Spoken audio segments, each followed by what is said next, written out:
For everyone that's sitting here, we are going to have Mrs. Fosco's proposed budget put on the Torrington website. It'll be right on the front page for those of you who would like a copy of it or would like to just view it.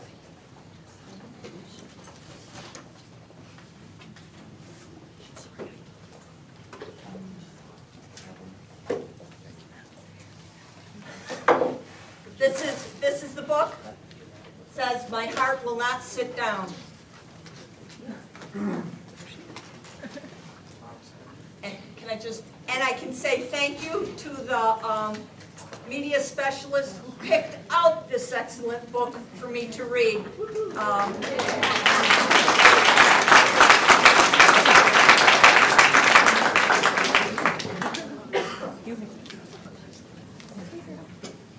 Oh, I have to do more? Aren't you tired of listening to me? Yes, I will do more. Okay, last month, as the board remember, last month you're aware that for the, we had the presentation by Charlotte Hungerford Hospital about, mental health and our partnership with them. And I found this in my leisure about what makes best practices in school mental health, and I know you're reading the wellness policy soon. And so it just talked a little bit about the American youth are facing the mental health crisis that they're facing, and about 1 in 5 are diagnosed, are not diagnosed or even receive any kind of treatment. So if you look at the next piece, I can say I'm very proud of Torrington Public Schools right now because how they describe an expanded mental health program. We are already, we work with community-based providers, several of them.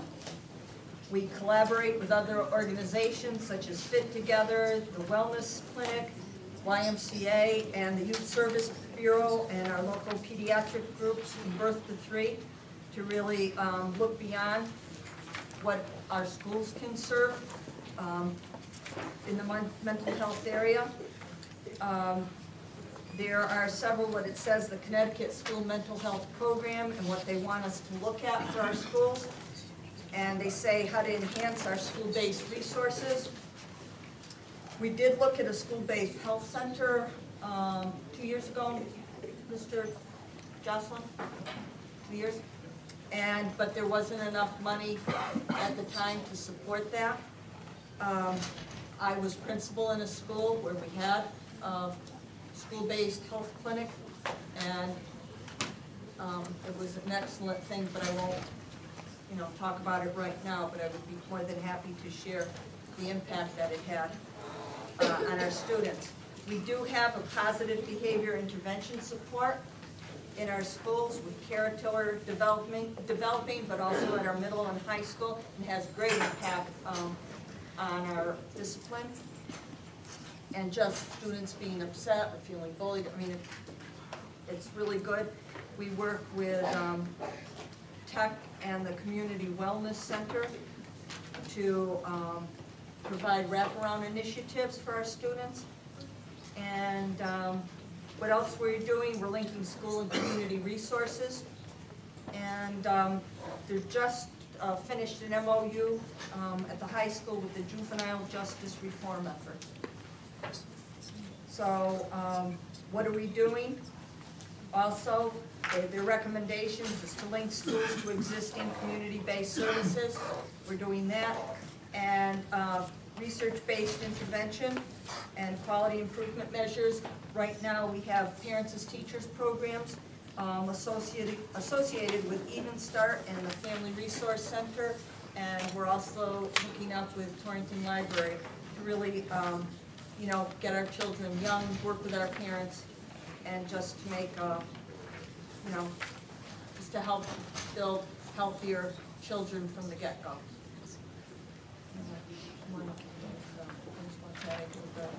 I was trying to look through my emails. I know that you had shared with us with mandates. I thought that I remember seeing something in there about a school-based health system. Yes, Okay. but we haven't, right now, they're doing it in just the 30 schools that they identify, Okay. districts. But I strongly advocate implementing a school-based health system, of course. You read that short list I sent you? What's that? I'm sorry, I needed the rest of my notes. That's okay.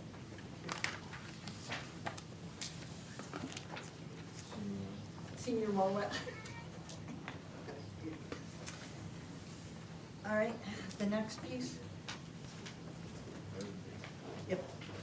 Every year, we work and collaborate with Education Connection to provide after-school and before-school care for our children. And once again, the memo of agreement has come up, or memorandum of agreement has come up. And I just wanted to let the boards know that I signed it. There's one at Vogel for Vogel, Wetmore, Forbes, and Southwest students. And then there is a program at East for Torringford and East students. And then, oh, I'm sorry. It's my understanding the parents pay a fee to attend these programs. Why do we pick up the custodial charges and the transportation? We don't. We don't. It's the parents pay for the care, but the transportation is part of our routes. That the parents drop the children off, and then buses, because students get dropped off and brought up to their, it's all done within the same time. They don't add a different route to get the kids to their designated neighborhood school. Okay. And the then- custodians, no, they pay for custodians too, for after-school and summer programs when they run them during the summer. If it's there during the school day, no. Because it says in the agreement that we'll provide, so we just make them available, but they pay the fee. Yeah. Okay. And then the last piece, I think that's the end of the, no, I have one more. I put in your packet for leisure reading, just some of the fifth grade essays from the TAG program. The students were, had to discuss an important event or invention from Connecticut that has significantly affected the history of our state. And how is this invention still impact us today? And so I just put in a couple because I had to read them to, you know, say, okay, yes, I would suggest this one go forward, that one go forward. And I was pretty impressed, so I thought I'd share them with you. And they are fifth graders. And Karen Schick is the teacher who worked with them on this. Okay. The next item, 4C, we have to receive, similar to what we did with the technology plan, we have to receive the education evaluation plan. It's a framework set up by the state. We have to submit to the state what we think our recommended changes to that should be. They'll evaluate it, send it back. This will be an ongoing process. We'll see a final copy for us to actually vote on to accept, but all we're gonna do tonight is vote to receive it, right? We need a vote on to receive it. Yes. Okay? Second. Motion by Chris, second by Dan. Any discussion on receiving this? Just, why isn't it an action item? This is the information discussion. Not the intent. Where it ended up falling and we didn't catch it before we got to the agenda. No problem. Okay, all those in favor? Opposed? None.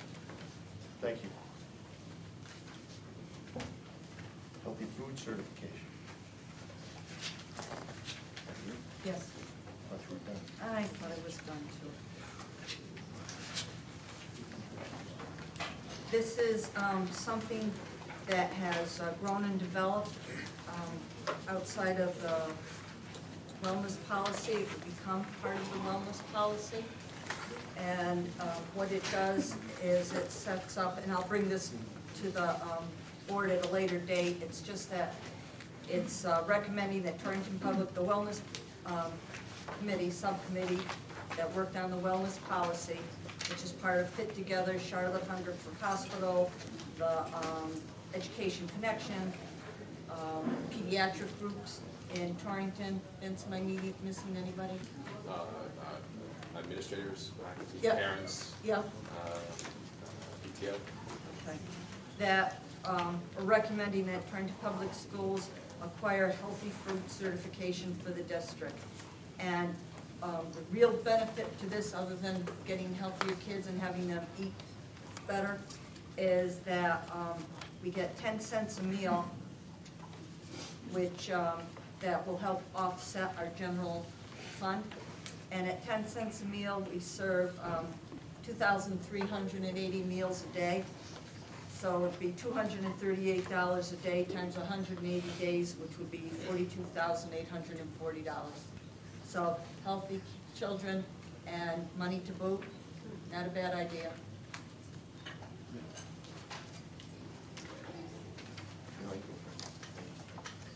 Would this mean that they could do cupcakes and classes for birthdays or sell snacks at any of our athletic games? We'd have to look at the types of snacks and everything that are sold. And it's like, is it outside the school day, so there might not be the problem for that. As far as the cupcakes and things like that, but the schools have been working towards that already. Now, what about like the pie fundraiser that the middle school does and all those types of things? It's my understanding that they could not. I don't think it's that strict. Like I said, I would get all the specifics for it, but I also know we brought it to the PTOC, and, you know, we're asking them to bring it back to their PTOs to get feedback. Because they understood, okay, we may not be selling pies and other, you know, bread rolls and things like candy. We'll look for other things. And they've gotten already, the schools that are involved, got very creative with what they're doing for fundraising. I think it's a lot to give up for $41,000 a year myself, and I think the administration, maintenance on this, to keep it in compliance, is a lot for schools to take on for $41,000. It's not a restriction on everything. If you read this little square here, the board can vote on allowing, as long as you allow for every unhealthy, you have a healthy alternative. We would have to vote on each So it's, specific. no, vote on the whole program. The thing is too with the, just so you know, with the healthy food certification, all the new regs are so stringent already, we practically are there anyway. The only area that will see an impact is the fundraising outside of our school. All of what the students are eating currently match with the regs and the healthy food certification. So what will impact is what you're talking about, Fiona, you know, the PTO sales and those kind of sales, but there's a lot of leeway to it. I mean, a pie, no, but there are alternatives that you could do that aren't so sweet and rich. But we've voted against this in the past. Right. Just about every year. And the state, we will be mandated to do this within the next 3 years, absolutely. The board's not gonna have a decision, it's just if we wanna be ahead of the curve. Okay. Got it. And Where does this free money come from? 10 cents per, $40,000. Which taxpayer pocket is it coming out of? Back. Yours. State taxpayer pocket. Yes, it's from the state. Free money from the state. Thank you. Free. Federal. No, it's federal. Oh, it's federal. It's federal. Oh. Yeah, so you're back. It's even better. I think that our fundraising groups have the capability of thinking outside of the box. I think there's many ways that our fundraising groups can raise money without being a detriment to our students' health. Yeah, there's a financial component to this, but there's a larger component, which is student health. Study after study shows that with proper nutrition, proper exercise, comes an overall better student. A student can learn easier and will be able to excel easier. That's just one thing I wanted to say. I also wanted to say the last I checked, in Connecticut, there's 74% of the schools in Connecticut are participating with health food certification. So we're a little behind in our district. And I've also read that as well, that this will probably end up being something that will happen to you down the road anyway. So I think we have a responsibility to go forward with health food certification.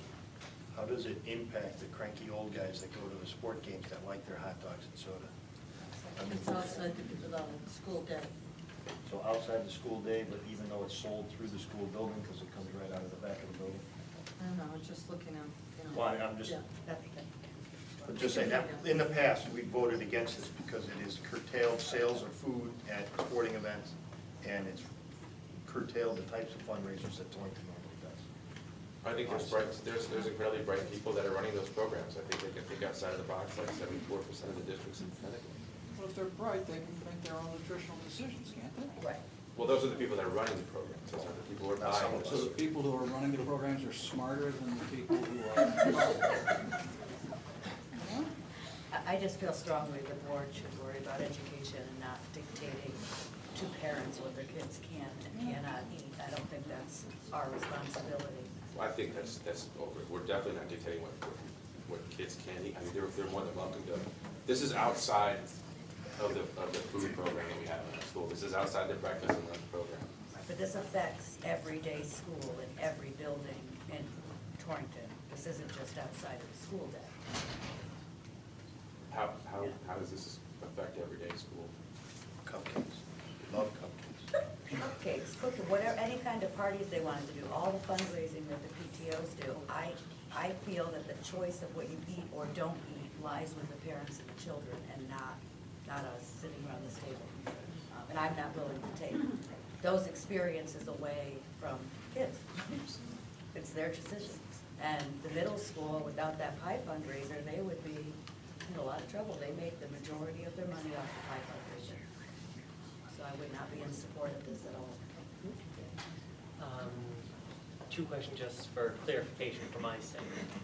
Torrington's program as far as what we supply our kids for nutrition during the day, so if they get our breakfast or they get our lunch, we're already in compliance with these regulations. For the most part, yes. So as far as this goes, we're trying to now, I hate to use the phrase nanny state, but oversee what people's options are going to be and manipulate it to be more of a conformist. Is that basically the way this is going, and pretty soon it will be a mandate? Oh, it will be a It mandate. will be. Okay. Yeah. Given enough time, they're gonna mandate everything. Unless people scream enough is enough. Well, if I understand this correctly, this is a first read, this doesn't need to be submitted until July? The latest the board can act to vote on it is May in order to get everything in time. Okay.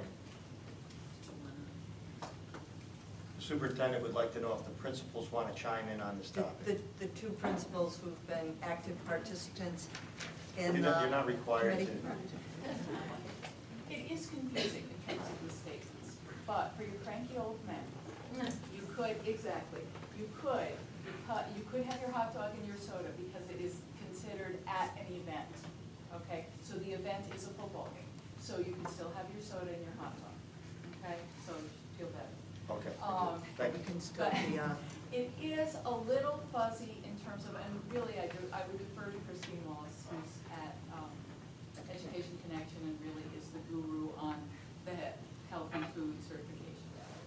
So any questions that you have, I would really have her come and present and clarify. But from what she said, we could still have a pie fundraiser or a something, whatever food fundraiser. But you'd have to have the parent pick up that item. You couldn't give it to a student because they couldn't consume it at that place. You'd have to consume it elsewhere. So it gets a little dicey. So that's why I'm saying to have a food service professional really speaking to the particulars on this, so that we really do, because I respect Fiona's position. PTOs are gonna be very concerned about fundraisers and how they're gonna bring in their money. That being said, certainly we do wanna move to, like Vince was saying, a healthier way of doing things for our children. But it does bring in a lot of money when we do have those various things. So this is gonna take some time. I'm part of the health and wellness policy. Sue Ferguson's been there with me as well.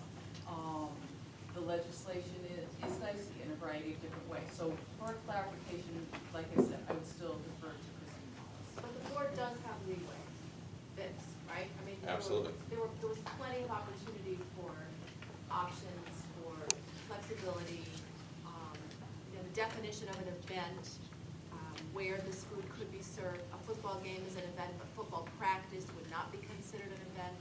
So something that is a regular sequential occurrence, it prevents you from indulging your kids in a weekly type of junk food. But at special events, that could still be allowed. How would it impact, say, a pie in the face event that's made out of a non-healthy component? Because, I mean, I really don't want You're to not eat out off of the hook. something That'll hard. still And I happen. kind of like the soft drink.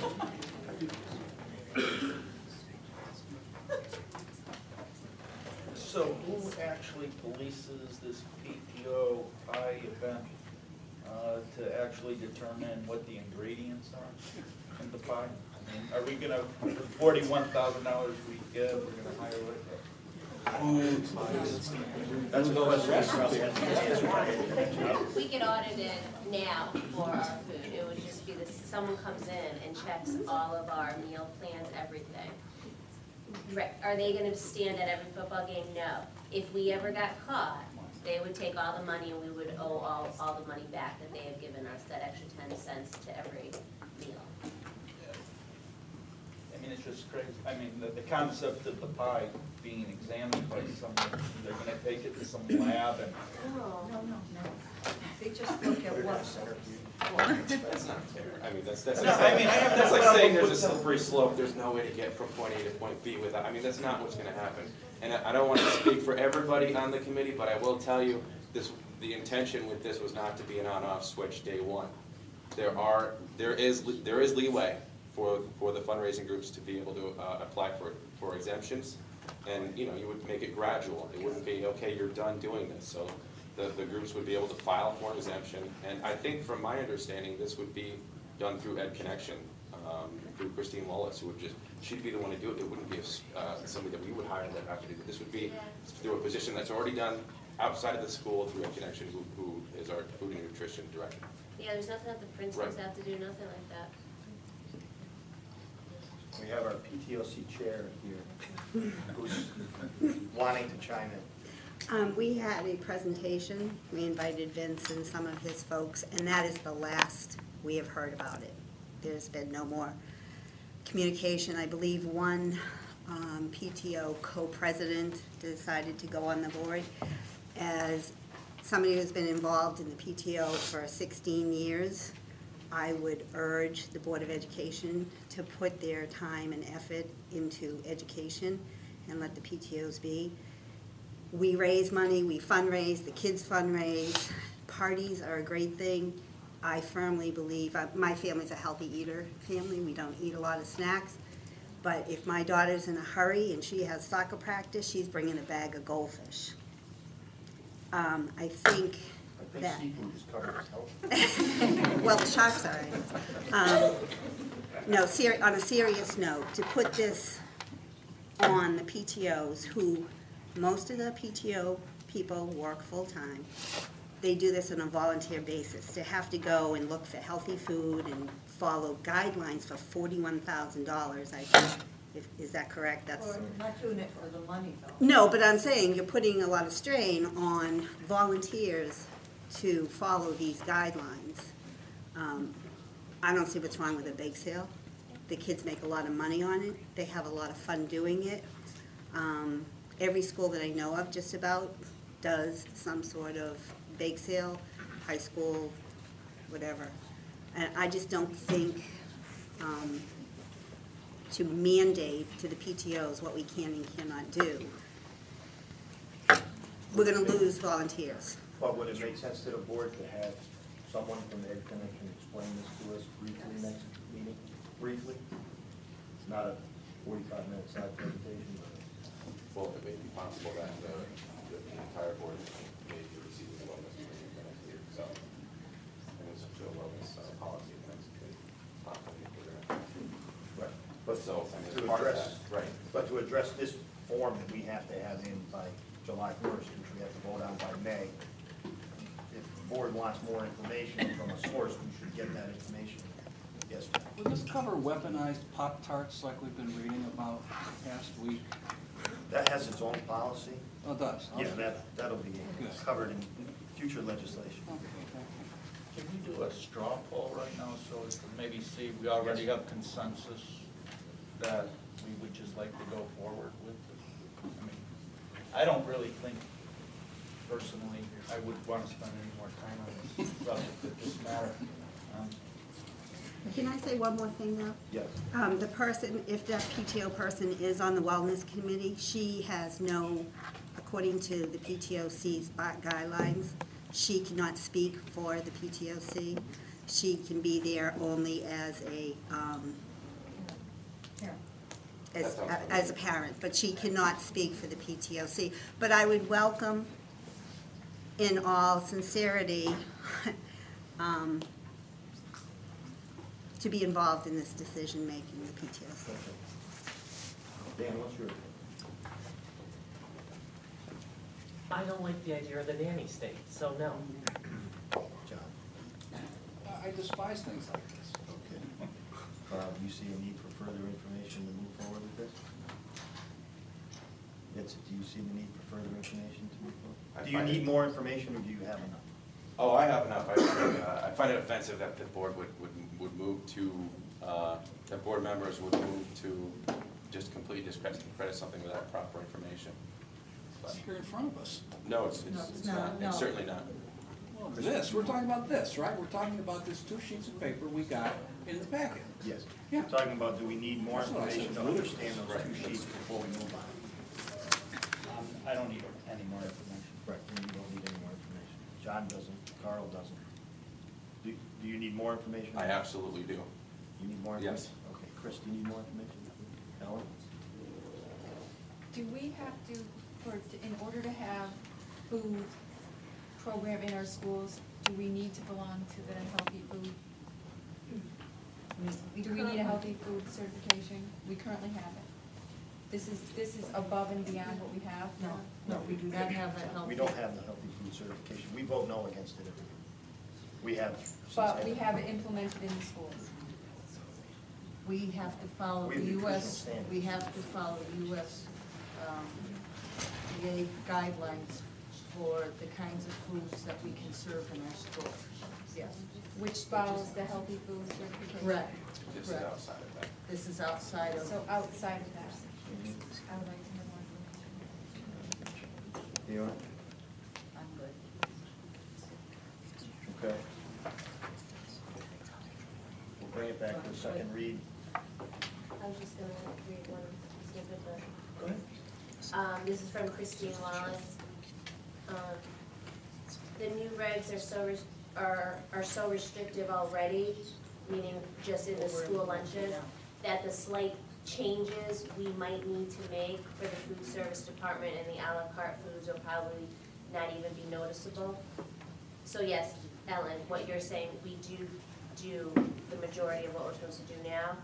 And then in the last batch of legislation that was passed, the Secretary of USDA was given the authority to regulate all food and beverages on school campuses at all times.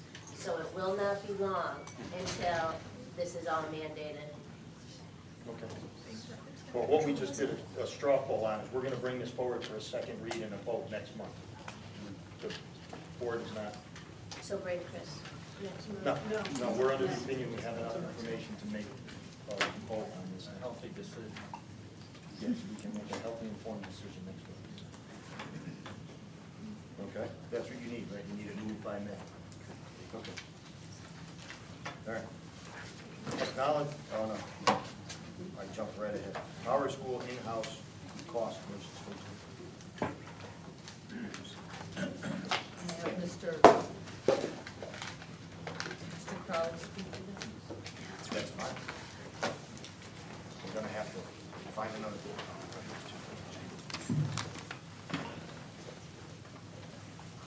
Hi. Members of the board and the administration.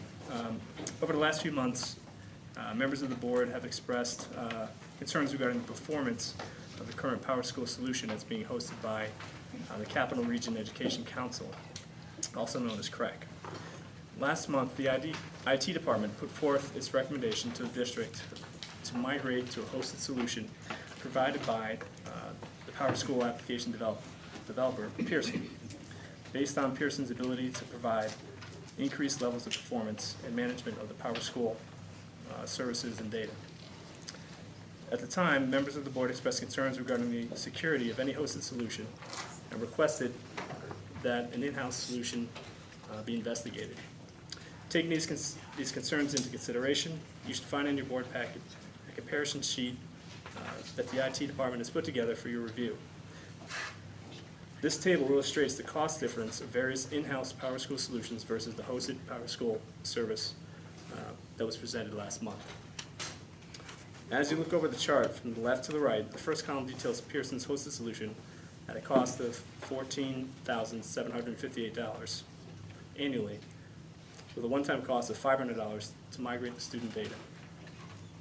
The second column details the hardware costs for a two-server solution based on Pearson's recommended specifications for a district our size, which is 3,000 to 7,000 students.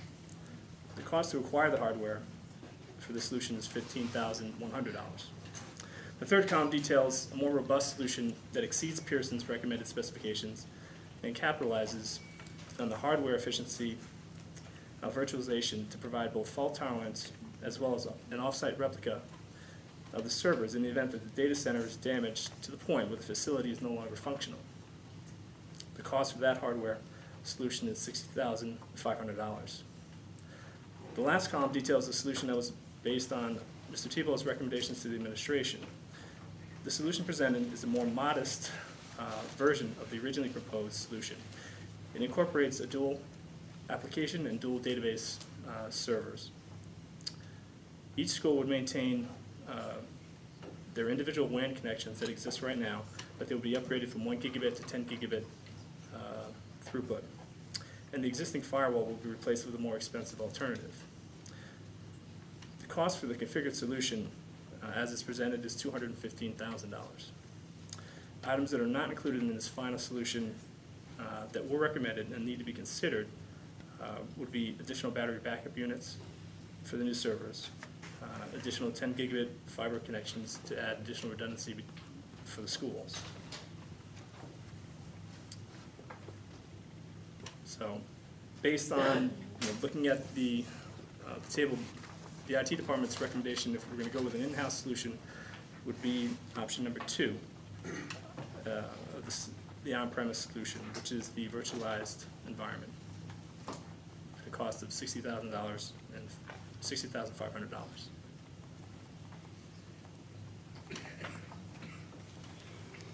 Any discussion, questions for the IT people? John? Carl? Chris? No. Ellen? No.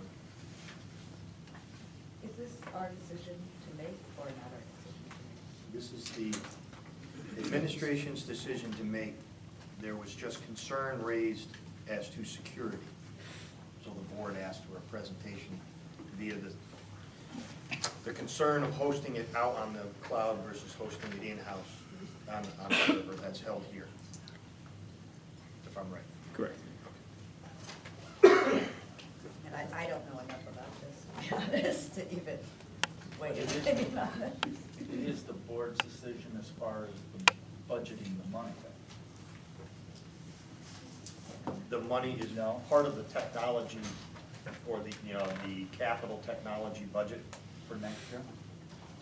Well, if they have room in this year's, I haven't looked at the actual budget sheet to see what they have, but if they're saying that they have the money within technology, then they buy it through their technology budget. If they needed to pull it from other line items, then yes, we go before the budget committee for a line item transfer and then come. When is the administration looking to implement, if you were to go with number 2? During April vacation. We would have it back in by the end of April vacation. And the money is in the technology, you have enough money right now in technology, so we wouldn't have to do a line item.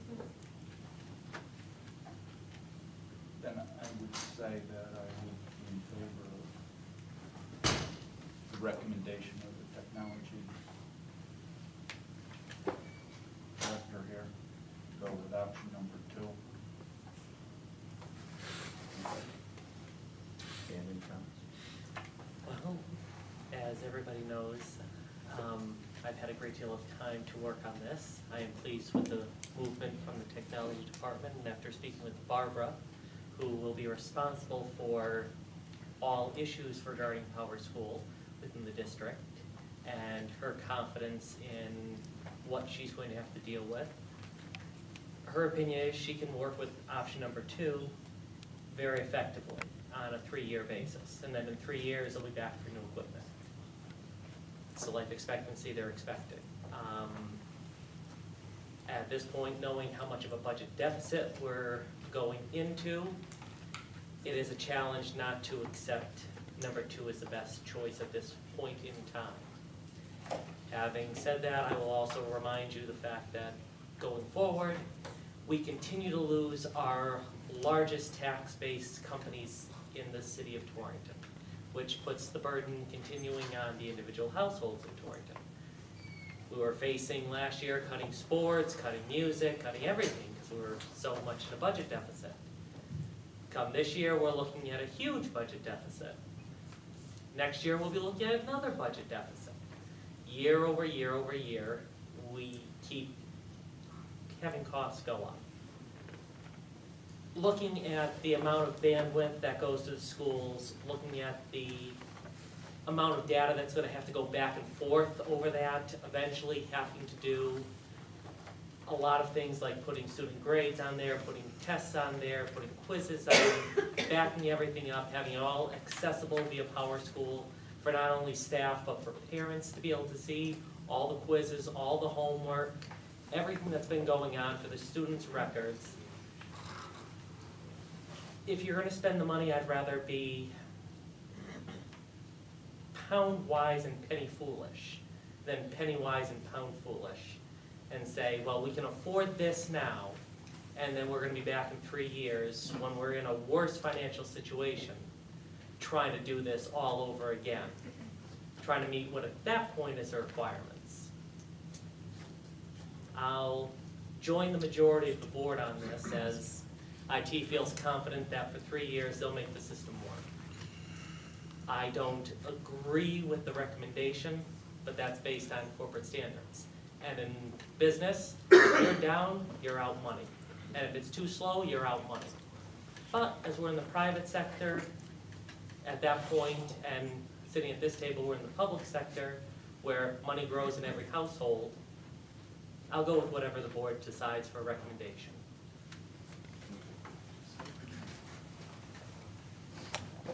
Thank you. It's your decision.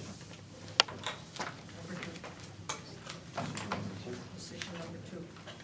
Okay, February enrollment report. Thank you, Jay. Thank you. And Barbara. I didn't see you still over there. Thank you. No, I already crossed it out. I'm sorry, I'm moving. All right, that part, technology RFP. Okay, sorry. It was the recommendation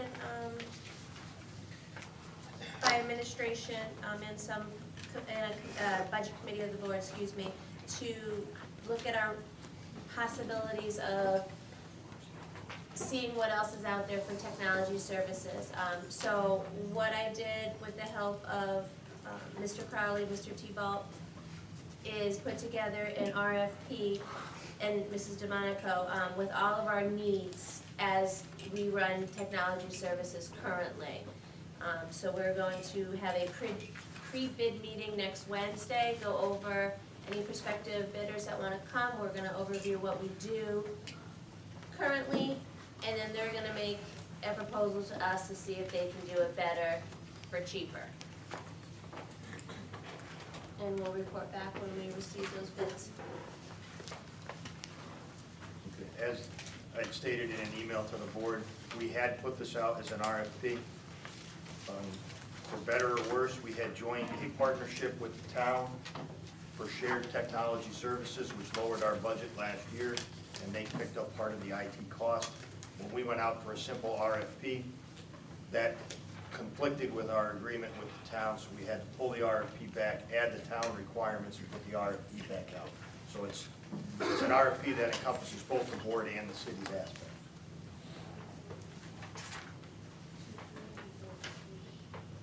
Any questions on the RFP? Questions on the papers after it. Why did we get the roles and responsibilities, et cetera, et cetera?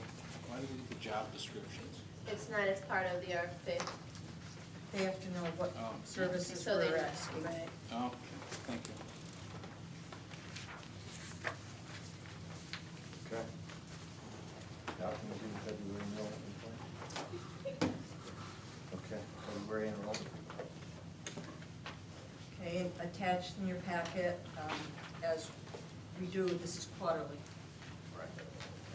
Sorry. I was reading the sheet. And, sorry. And as you can, we've gone deeper and looked at personnel, which has been presented to the board as far as attendance of our certified and non-certified personnel. This shows us our students, and it also shows the whole piece of in-school and out-of-school suspensions. They have dropped drastically, which is a very good thing at our middle school and high school. And again, as I said earlier tonight, the whole piece that the high school is working on with our ninth graders and the middle school and high school with behavior intervention model has showing we're going in the right direction. We're also working with the juvenile justice court there just to, students that might be heading down a slippery slope and how to intervene early on. Working with parents on the elementary level on parenting. Just all ways to create better home environments for children that'll pay off in school. Thank you. Any questions on the enrollment report? Seeing none. Action items.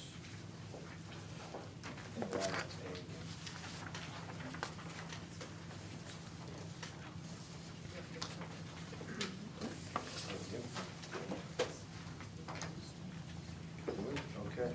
Can I get a motion to accept the enrollment report? So moved. By Carl, second by Ellen. All those in favor? Opposed? That's right.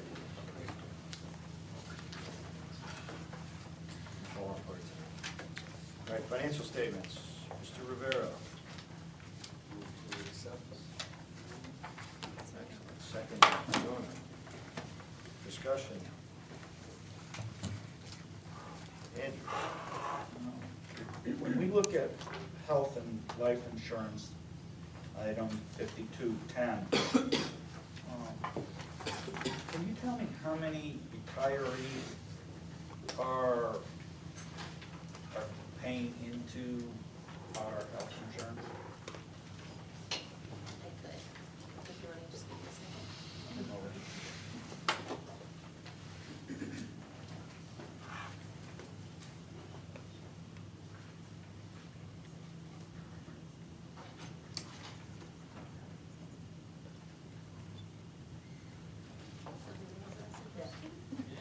Any other questions? Oh. Any other questions while she looks that up? Scott? Carl? Helen? Danny? No, that's your question. It's all back to you.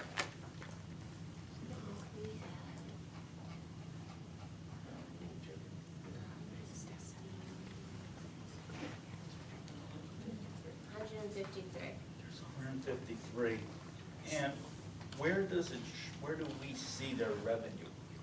Because they buy in, so where does that?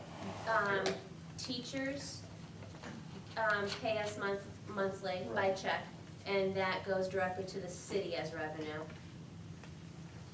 We receive what's called teacher retirement insurance, which is money to help offset what the teachers pay.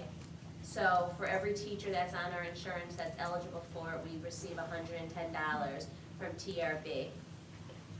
So that comes in, and that goes directly to the city as revenue.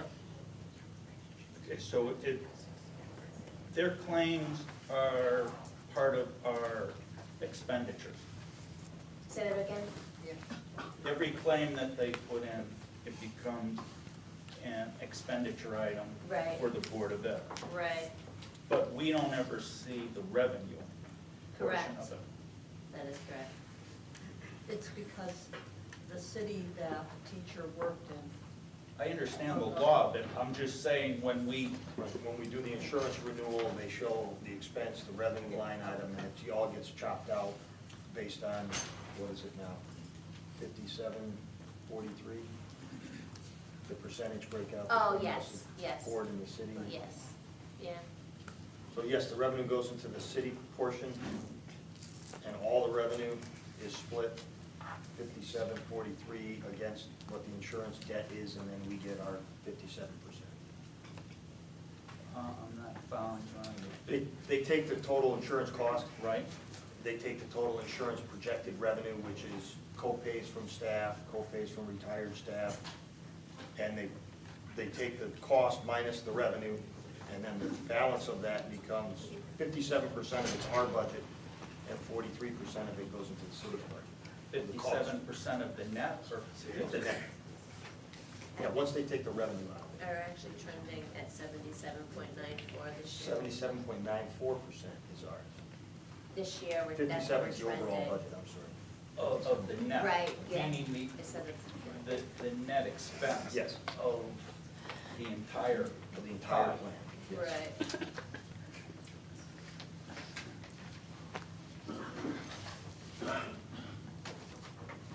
It's just a tough thing. Got it, we go every year, it's the same.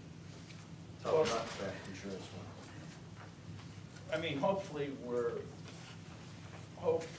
the city is being encouraged by the board to go back up this year before we set our final numbers and get new quotes. When the RFP went out last year, we're locked in for 2 or 3 years. 3 years. Oh, also two more. We have next year and the year after. Well, based on what the superintendent projected for an increase in our health benefit line item of between, I think, 13.11. 13.11, that certainly isn't the $1.5 million savings that you told us when we voted on the contract that we were going to see. What we had said last year was that savings was what we saw last year. We got a zero it was a couple point something percent. If we stayed with Anthem last year, we would have had an increase of at least 12%. So then that 12% this year was gonna be another 13.11%, so it would have compounded. Last year, we had a zero. So now our increase is 13.11%. Our increase is solely based, because we're self-funded, it's solely based on claims. They don't put in a certain dollar amount of expectant claims, because that's fully funded. We pay what we get service for. And we have had high claims this year. Our employees have had high claims. We've had catastrophic illnesses. I've looked at the numbers, I looked at what was, matter of fact, it was your printout of what Cigna was charging to do it, what Aetna and what Blue Cross Blue Shield. And see where you're coming up with $1.5 million. The number, I think it was $500,000. And it was a $500,000 increase year over year. For what, Anthem? From going with from what we had with Anthem the year before, we had a $500,000 increase year over year. That was just a projection based on what they expected our claims to be. When we made when we were evaluating them, we didn't count the outstretched years. Okay. Because what happened was Anthem Blue Cross, having been our provider for 15 years, 20 years, 50 years, had a long history of what our costs were, and they were projecting us out at the average increase of expenditures we have every year. Cigna said, we're going to do a better job with health management, so we don't think your costs are going to be that high. So what happened is they cut their management fee, because that's all based on the claims. So the money that we saved was really them reducing their management fee and them giving us a lower projection going forward. The years carrying out, Cigna kept saying, we think your people are going to get healthier and healthier and healthier. So when we did evaluate the 3 companies, we only looked at 1 year, because anything beyond that was just someone trying to put window dressing on to make a sale. Because it's based on actual increase. It's not based on projected increase. Then why did we lock in for 3 years? The management cost was 1/3 of what we were paying Anthem. So we have lowered our management cost. The Yeah, cost but the of the bottom insurance line is the is same. not, the bottom line is a 13.5% We would increase. have had it with. We would have had it either way. We would have We would have it with experienced Anthem. 22%, 23% over the 2 years. The insurance Instead of cost is 13. actual cost Yes, times 1.25. yes. The only variable that we negotiate is the management fee that the insurer charges us. That was what we were negotiating. Because the management fees is, because the actual cost is cost.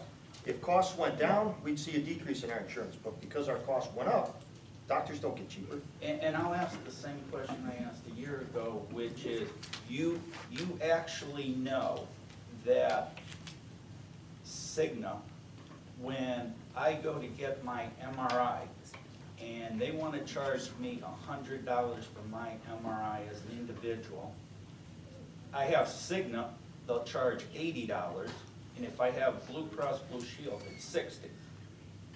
And you know that Cigna is better on every item as far as getting the best deal from each provider for our actual cost of goods and services with our health benefits. You know that.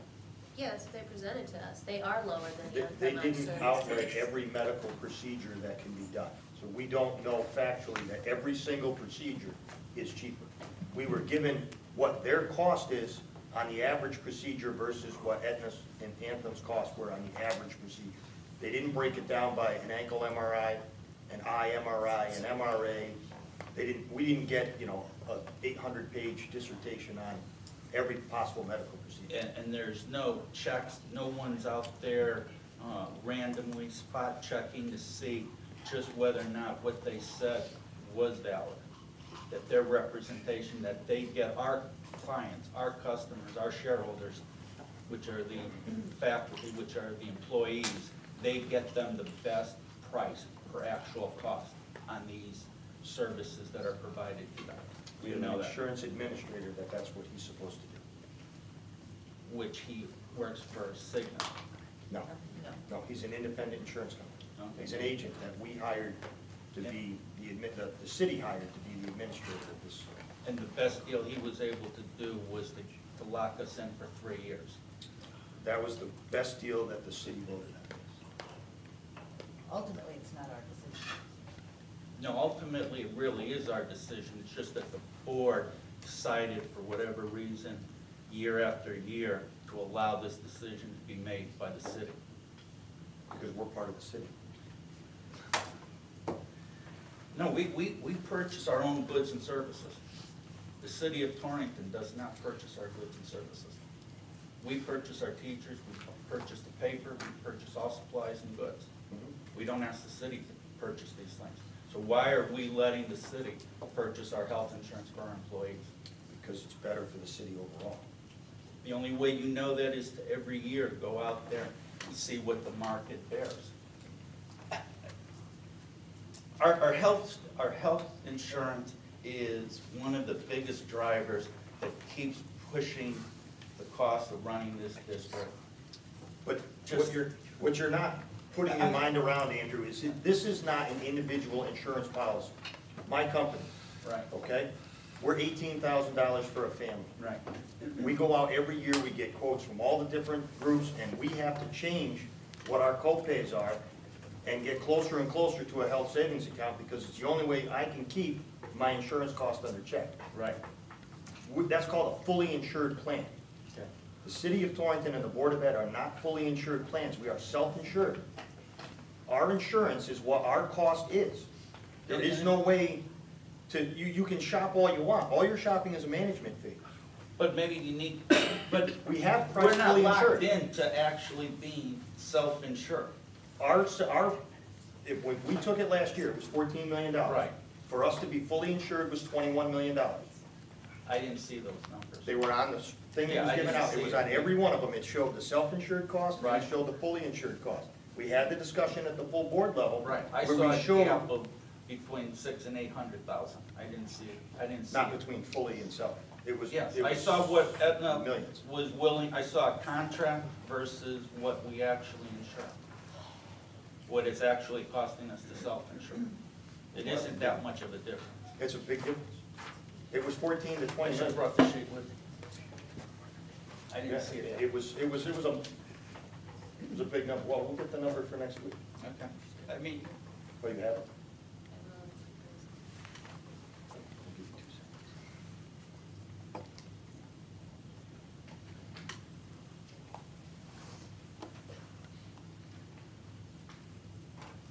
I mean. Just bring it Monday. Bring it Monday for. I mean, you're in business. Yeah. You do what I'm asking. Every year. We should do as an entity, which is every year, The go out contract- there and bang away at our providers to give us a best quote, best opportunity for you to stay in business Yep. and function. Why aren't we doing I that had at the board I level? had the same conversation you're having with the city Well, this week. And the problem is the contract that was entered into with the agent. Is the agent gets paid a $20,000 stipend for every time we ask for an RFP, and the agent gets paid an additional $20,000 stipend every time we switch providers. So if we as the board ask for an RFP, the city does not want an RFP. They are happy with the insurance we have, and they're not willing to add $20,000 to their budget and cause a layoff to go out for insurance. That was the answer I was given. So we're sitting here. I had the same conversation, in fact, I was on the phone with Fiona last night, expressing this conversation that I had with her, that because of that stipend that the agent gets, we're staying with where their decision is to stay where they are, which is part of that same decision. We'll just We'll just pick it up keep, for next week. we'll just keep doing this year in and year out. I don't, the numbers just do, the way we do it, the way the numbers keep coming out year in and year out, we have these surpluses.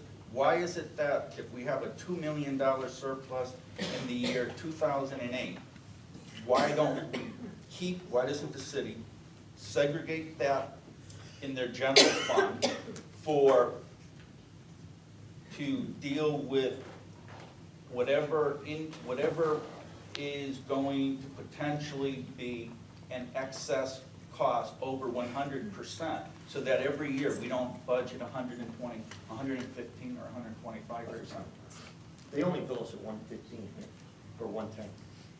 They bill us at 110. 110. Yeah, but why, if you had $1 million surplus last year, why would They are you doing budget exactly for what you said. 100 and have the city keep that $1 million so that if we go over 100%, the million is there, but if it's not, it's a true reflection of what the actual health insurance expenditures for this district are. It's They not do exactly transparent, that. and I understand why a lot of what they're doing. I don't really agree with the ethics of it, and we go through this discussion every year. I don't know when the board is going to make a decision to get more involved in the actual management of this line item expenditure. We're here tonight, we had the superintendent give her scenario of a 5.8% increase is what it's gonna cost to provide the services the district needs. And one of the biggest drivers of this increase is, again, health insurance. It is every year, and I'm not saying. Can we have that conversation at the budget discussions next week? Can we focus on the financial statements that we have for this year that we're supposed to be voting on? Were you giving me one little bit of information? I'm really kind of talking, because I thought she was looking up. No, I know, and she's not gonna, she already said she can't find it. Oh, I okay. asked her to get it for Monday when we have our hearing. She can give it to you Monday, and when we're doing our budget discussion of our future expenses, we can definitely incorporate it in. Ah, I think we had this. And she got it. do you want me to just, what am I looking for? No, I mean, I know I had the form. The difference between self-insured, which was the 14, and the fully insured, it's 1.3 million for Cigna was the difference between self-insured and fully insured. That's what? 14.9. For this year. For the year we're in, 14.9 to 16.2. Now, we had one for, Anthem's was huge. Those are all just Cigna plans. Yeah, no, Anthem actually wouldn't even give it to us because they didn't feel like it. Oh, was one of them was big. I know, it was Aetna. But Anthem wasn't even, wouldn't even consider it. And I'm not saying that I know that you did a good deal or a bad deal. All I know is you do like I do in the real world. And it is, every year we go out there, we're a pain in the neck to people who sell this, and we bid these things out by 3-4 different people. And it's always amazing that you think you're doing business with someone for 20 years until you ask some new guy, and all of a sudden he comes in and he gives you a 30% decrease in that premium. And it happens constantly by banging away. And I've never seen an insurance contract with a broker where you pay them to do their job. You give them a stipend to do what should be part of their job. We had this exact conversation last night. I can't agree with you more. It's a frustrating arrangement, but that arrangement was made through the city department. Yeah, but I've been talking Right, about we this, gotta do this I've next been week. talking about this for 6 years gotta do now, this next and week, it's then. always, well, we're in a contract with the city because they've already committed us to this for another year or two. Well, I mean, those years of commitment We're gonna at get some into that point next week, end. Monday and Tuesday of next week, when we have our public hearings. Right now, we gotta deal with the financials for this month. You have any other questions for the financials for this month? Dan? All those in favor? Opposed? Unanimous. Consent agenda. Motion to pass the consent. Discussion on that, On which one? on the consent agenda. We have to have a motion. Okay. Motion by Dan, second by Vincent. Discussion. Last meeting, you gave us some literature from our attorney Shipman and Goodman. And his statement here is, of course, the board or an individual board member has the right during a regular meeting to remove an item from the consent agenda and take it up separately as an individual agenda item. I interpret that to mean that when I requested at the last meeting a employee be removed for discussion, obviously I didn't get the board to remove that.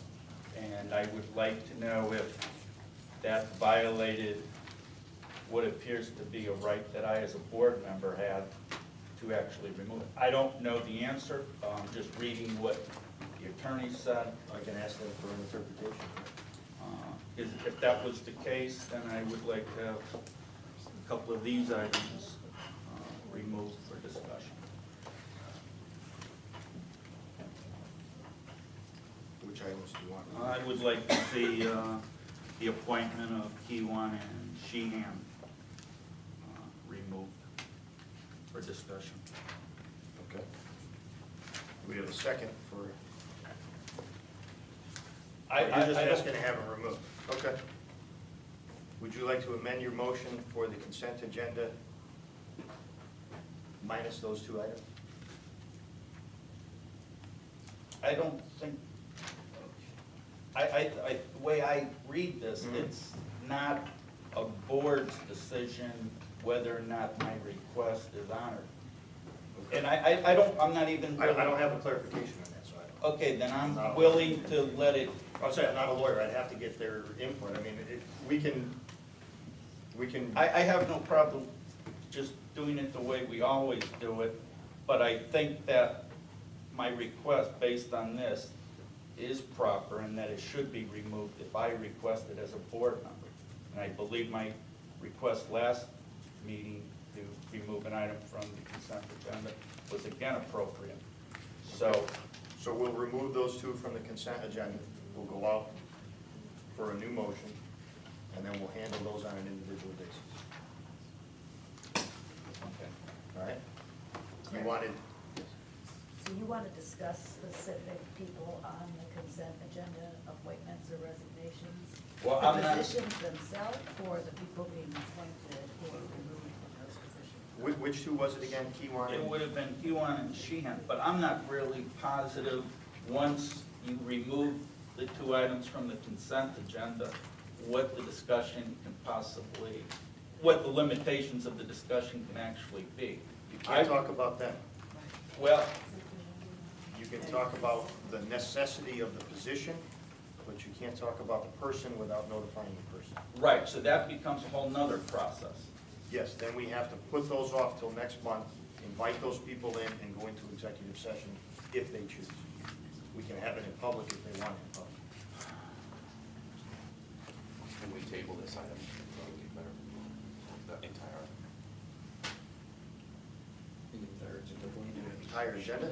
Well, but we're bringing in question the whole thing anyway if we go Right. against what Andrew's asking for. So I agree with Vince that we probably should just, Before we do that, let me ask, what is the significance of whether or not we consent to this entire thing tonight versus tabling it, and what happens in the month, doing this in another month? Does it tie up the administration, or does it tie up the ability for these people to continue on with their work? I'm not trying to. No, we need them to be Right. teaching in our school. I and so they will understand that. continue. Are these positions for next year or positions for the current year? Just till June. It varies. Well, but the two he had a request for is just till June.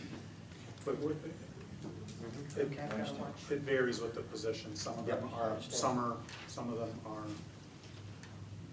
the retirements, no impact, because they're retiring. Don't retirements have to be in by a date certain? Do we have to consent to that retirement by? They have given us notice. That's all it requires? Yeah, That's what their letters reflect the appropriate date to be able to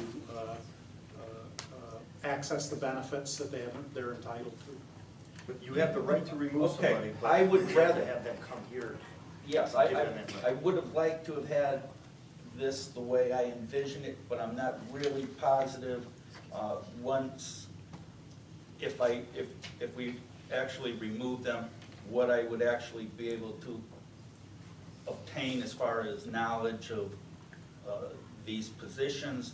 So being that we're all a little bit, not 100% positive just what the law is behind this, I would like to remove my request and allow for this whole consent to be done normally, and then hopefully you can contact the board attorney and ask more detail as far as what it means when we can pull appointments. What they did tell us, and it's in that letter, you can pull one. Right. You can discuss the position.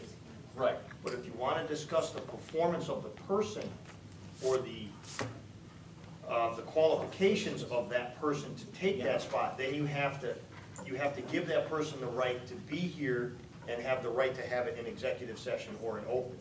But if you just want to talk about, I'm going to pick grade 2, you know, if you want to pick grade 2 and you want to discuss the need for a grade 2, then we can discuss the need for that position, but we can't discuss the person without that person being present. So if you want to question the assignment, that's fine, but the person itself, you have to have the person here.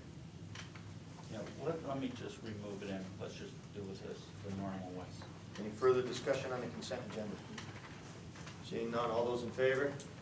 Opposed? Unanimous. Comments for the good of the order? Daniel? Andrew? Okay, I'll go with this one here. This is the law. It's Connecticut General Statute, Section 10-145A. No teacher shall be employed in any of the schools of any local or regional board of education unless such person possesses an appropriate state certificate, nor shall any person be entitled to any salary unless such person can produce such certificate dated previous to or the first day of employment. My question to the chairman would be that I would like to know if this school district in this academic year has employed any teacher to teach any courses in our school system who was not certified to be a teacher. I can get you that answer. Okay. That's it? Yep. All right, so you want to know if any non-certified teachers have been used? To teach a class, yeah. Be the teacher of record. Okay. I can do that. Fiona? I would like the board to consider forming some type of working committee to start really reviewing all these things coming down from the state, all the additional mandates, the things that they're voting on. And I'm hoping that if we could put together a committee with community members that are interested and find a way to disseminate this information and get it out to the public so that they're aware and can move on their legislators and congressmen and all those that are making these decisions on the impact it's going to have at a local level.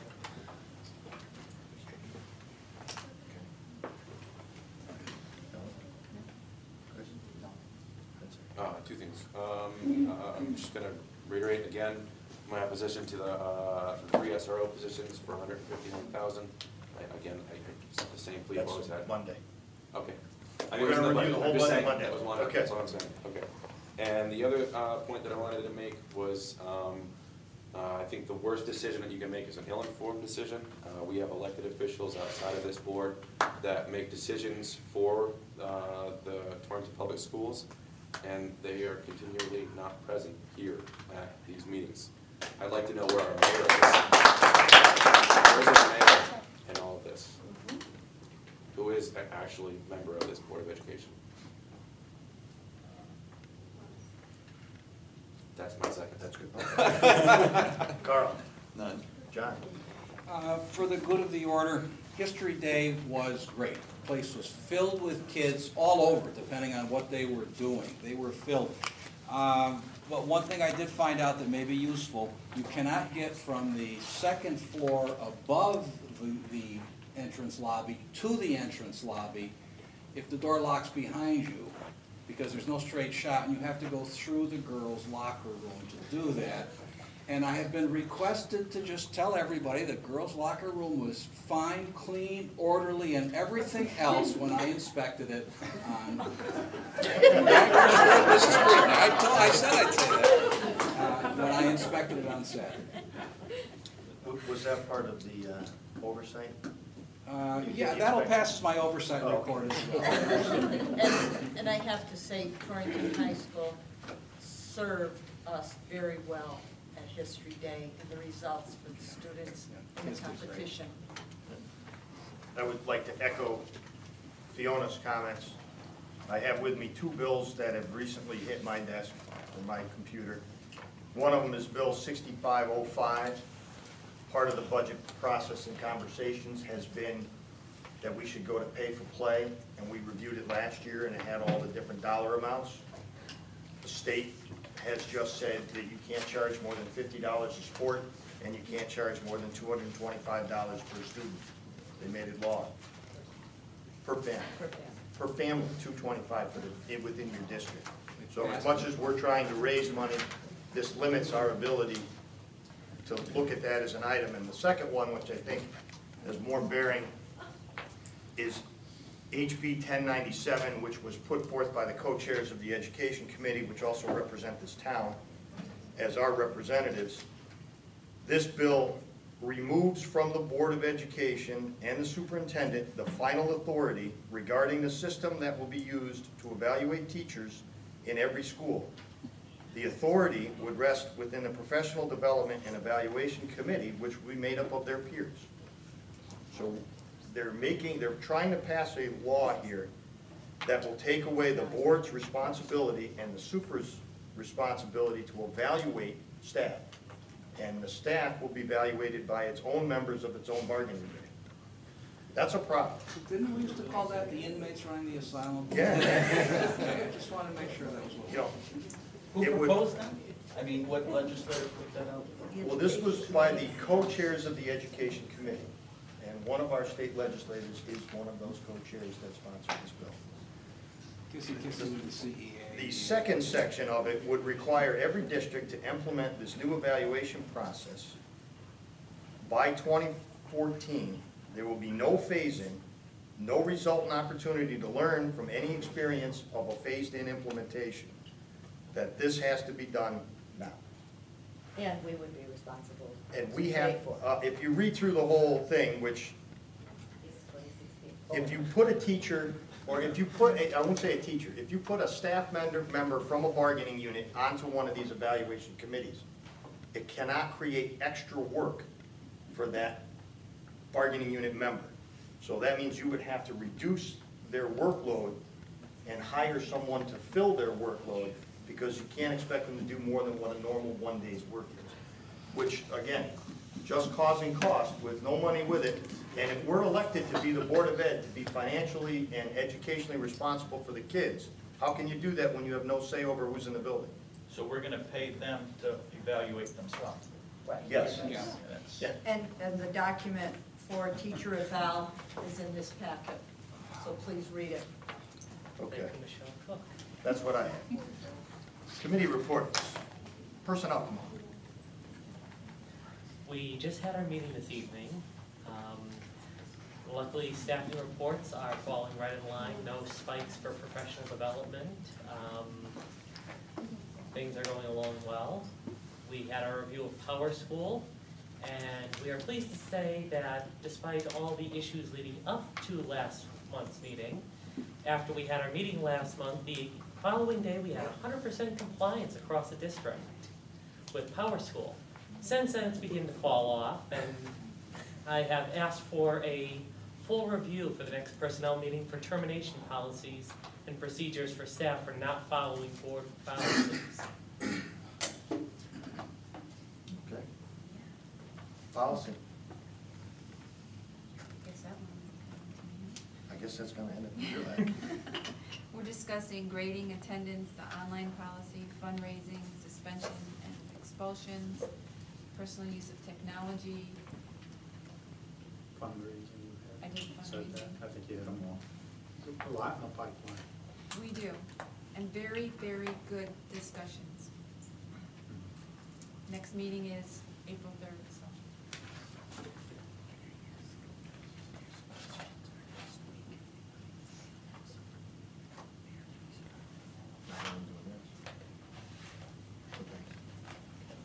Grievance committee. Grievance has been quiet, except for, we will be going to Freedom of Information Court in a week. Sunday, No, a week, it's been rescheduled again. due to closing the press out of one of our grievance hearings to, in our belief, protect confidentiality of our staff. So that's what we have going on. Okay. Andrew, would you like to cover school improvement, or do you want to? We didn't have a meeting, so we. Okay.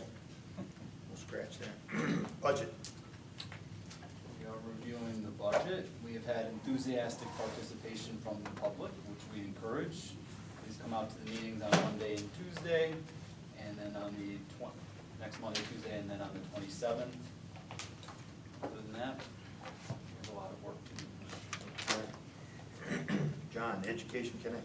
Ed Connection was afraid of the forecast for last Thursday night, so moved from the Board of Directors meeting being in Litchfield to a telephone meeting. Another 15-minute meeting, Mr. Chairman. You might ask for tips. I will.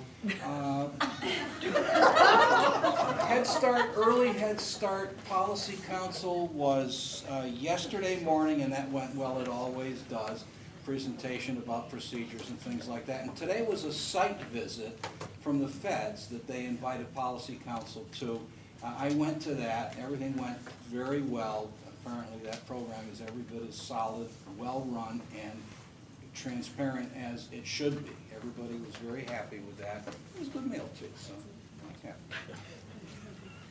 We're going to stay with you, THS Oversight Panel. I gave it already. The girls' locker room was nice and orderly, otherwise no report. Wellness Project. Looking awfully bleak after tonight's decision, ill-informed as it may be. But I guess we'll probably be bringing you something next meeting. Excellent. Juvenile Court update. And still working on that. Working on it. Okay, items for the upcoming agenda. Financial statements, committee reports, school projects for referendum, Forbes School Solar Project.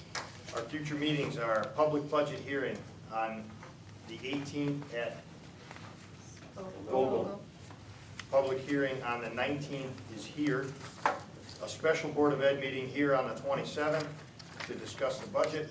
Policy Committee meeting April 3rd. School Improvement April 3rd. Budget April 10th. Personnel April 10th. And we need to change the next regular Board of Ed meeting to April 24th.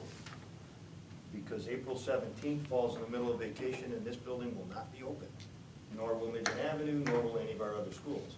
Unfortunately, our calendar was made prior to the combination with the state calendar, so we're going to move the next full Board of Ed meeting to the 24th.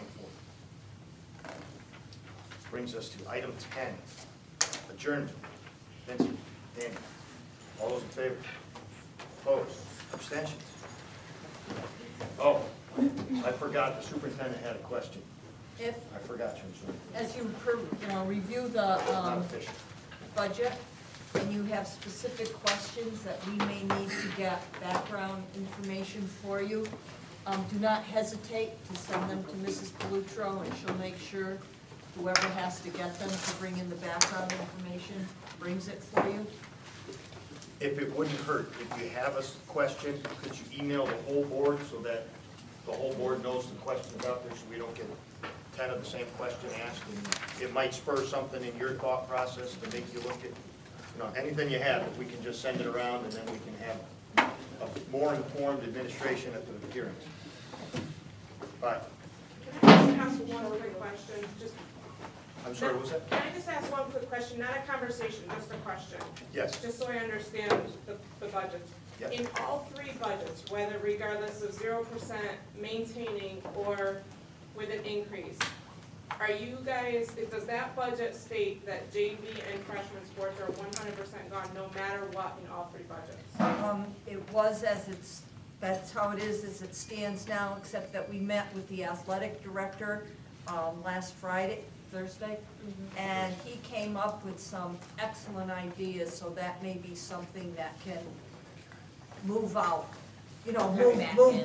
There's just some of us that have to plan for our kids for next year, and that's why we just need to start planning now, if that's out completely, no matter what. No. Everything that's in this document is the superintendent's proposal to us. Okay. Okay, nothing in this document is fact until we vote on it at the end of the month, and we'll be debating it, listening, receiving 1,000 emails, and it's going to evolve. And just we'll as know. parents, we didn't know where to start from here, so we didn't know if we needed to start looking for our kids for next year. Yeah. That's why we were asking. He came up with some really, he went through his budget with a fine-tooth comb and made some suggestions that could make it doable. Okay, thank you. Keep it in. Thank you.